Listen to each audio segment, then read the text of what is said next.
यदा यदा हि धर्मस्य ग्लानिर्भवति भारत अभ्युत्थानम् अधर्मस्य तदात्मानं सृजाम्यहम् परित्राणाय साधूनां विनाशाय च दुष्कृतां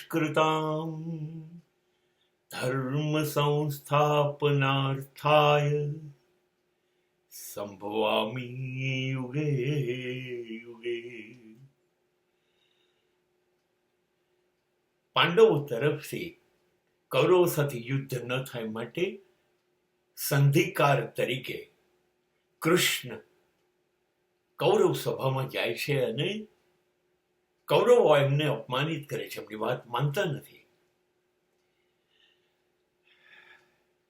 કૃષ્ણ માત્ર 5 ગામ પાંડવો માટે માંગે છે. એ આપવાનો ઇનકાર કરે છે. કૃષ્ણ સમજાવે છે સમગ્ર કુળનો વિનાશ થશે, તારું કુળ નાશ પામશે, પ્રતિષ્ઠા શૂન્ય થશે, બંને પક્ષના લાખો લોકો મૃત્યુ પામશે, બાળકો અને વિધવાની સ્થિતિ ની દુર્દશાની તું કલ્પના નથી કરી શકતો.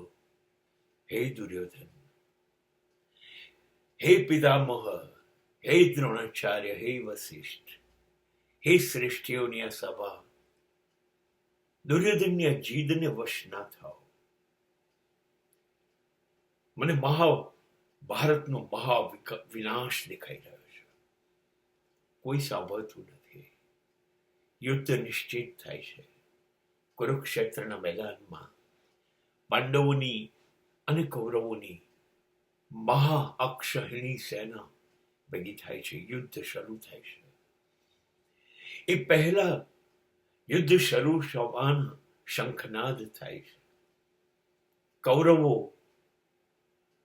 નું સૈન્ય વિજય શંખ વગાડે છે, પાંડવો નું સૈન્ય પણ વિજય શંખ વગાડે છે. અને અચાનક એ વખતે અર્જુન કહે છે, હે કૃષ્ણ, મને બંને સેનાની વચ્ચે લઈ જાઓ. હું છેલ્લી વખતે મારા ભાતૃઓને, કૌરવોને, મારા વડીલોને, મારા પૂજનીઓને જોઈ લેવા માંગુ છું. અને કૃષ્ણ રથને પાંડવ અને કૌરવ સેનાની બરોબર વચ્ચોવચ્ચ લઈને ઉભો રાખી દે છે. અને અચાનક અર્જુન શરૂ કરે છે, હે કૃષ્ણ, હે કૃષ્ણ. બોલતા ભાંગી જાય છે, તૂટી પડે છે, રથમાં બેસી જાય છે, શસ્ત્ર એનું ગાંડીવ નાખી દે છે અને કહે છે, હે કૃષ્ણ, એક 5 ગામ માટે હું મારા ભાઈઓને મારી નાખીશ, 100 ભાઈઓને, મારો આખો કૌરવ વંશ ઉજાડી નાખીશ. હે કૃષ્ણ, અને એની સામે 5 ગામ માટે પાંડવો તરફથી આવેલા કેટલા બધા યોદ્ધાઓ નો સંહાર થશે, એમનું જીવન બરબાદ થશે. એ હું કરીશ. અરે કૃષ્ણ, મારી શક્તિઓ ખતમ થઈ ગઈ છે, મારા પગમાં કોઈ શક્તિ નથી, મારું મન મને ના પાડે છે. હે કૃષ્ણ, આ એ ભીષ્મ છે જેમાં રેતીમાં રગદોવાયેલો હું જઈને એના ખોળામાં રમતો અને માથે હાથ ફેરવતા. હે કૃષ્ણ, એ દાઢીવાળા મહાપુરુષે મને લાડ કર્યા છે, એનો સૌથી લાડકો હું છું. કૃષ્ણ, હે કૃષ્ણ, દ્રોણાચાર્ય છે જેને એનું શસ્ત્ર જ્ઞાન આપવામાં ક્યાંય કચાશ મારામાં રાખી નથી. કૃષ્ણ એને જ્ઞાન આપવાની અંદર કૌરવોને તો અન્યાય કર્યો હશે, પણ એણે ખુદ એના દીકરાને અશ્વત્થામાને પણ અન્યાય કર્યો. હે કૃષ્ણ, એ ગુરુ જેણે એના દીકરા કરતા વધુ પ્રેમ કરીને મને જ્ઞાન આપ્યું. આ વશિષ્ઠ છે, જેણે નીતિ શાસ્ત્ર, મૂલ્યના શાસ્ત્ર, જેણે ધર્મ મારી અંદર પ્રેર્યો. આ કૃપાચાર્ય છે, કૃષ્ણ. મારા ગાત્રો ઢીલા પડી ગયા છે, મારું મન કામ નથી કરતું, મારી આંખોનું તેજ હણાઈ ગયું છે, કૃષ્ણ નિસ્તેજ થઈ ગયો છું. કૃષ્ણ મને યાદ છે. અમારી સાથે થયેલો અન્યાય કૌરવોએ કર્યો છે, અધર્મ કર્યો છે, મને યાદ છે. કૃષ્ણ, કૃષ્ણ, હું પાંચાલીના અપમાનને કેવી રીતે ભૂલી શકું?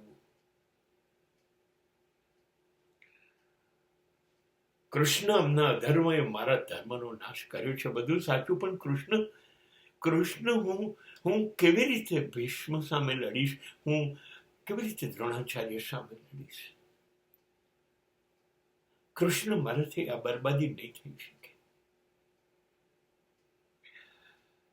અંત એવા મહાપિતા ધૃતરાષ્ટ્ર, અંત એવી મા ગાંધારી જ્યારે રુદન કરશે, કૃષ્ણ, એ મારાથી સહન નહીં થાય. મારે યુદ્ધ નથી કરવું કૃષ્ણ. મારે 5 રાજ્ય નહીં, મારે 100ની અણી જેટલી જમીન નથી જોઈતી. જો આ બરબાદી થવાની હોય તો મારે ભારત વર્ષનું રાજ્ય નથી જોઈતું. હું લાચાર છું કૃષ્ણ. હું ભિક્ષુક અવસ્થામાં જીવવા તૈયાર છું. હું સમગ્ર ભારત વર્ષ છોડીને હિમાલયમાં મારા હાડકા ગાવા જવા માંગુ છું. હે કૃષ્ણ, હું લડવા નથી માંગતો. મને આ બરબાદીમાંથી બચાવો કૃષ્ણ. અર્જુન સાવ ભાંગી પડે છે. હવે વિચાર કરીએ કે બંને બાજુ બસ વિજય નાદ થઈ ચૂક્યા છે અને માત્ર સામસામી શસ્ત્ર ચલાવી અને લાશોના ઢગલા થવાનું બાકી છે. અને એ વખતે જ પાંડવોનો મુખ્ય આધાર, મુખ્ય ધનુર્ધર, જેની ઉપર યુદ્ધ લડાયું છે, એ શસ્ત્ર નાખીને બેસી જાય કે હવે મારે નથી લડવું. અને ત્યારે શું સ્થિતિ થાય, ખાલી એટલી કલ્પના કરીએ.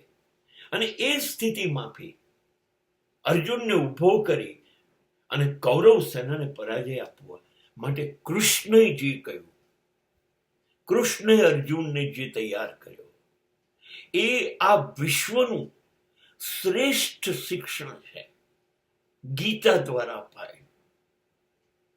અને આ શિક્ષણ એ કૃષ્ણએ આપ્યું છે, જે હજારો વર્ષો પછી હજી એમાં એક પણ શબ્દ બદલી નથી શકાયો. અને માટે કૃષ્ણ જગતગુરુ છે. કૃષ્ણમ વંદે જગતગુરુ.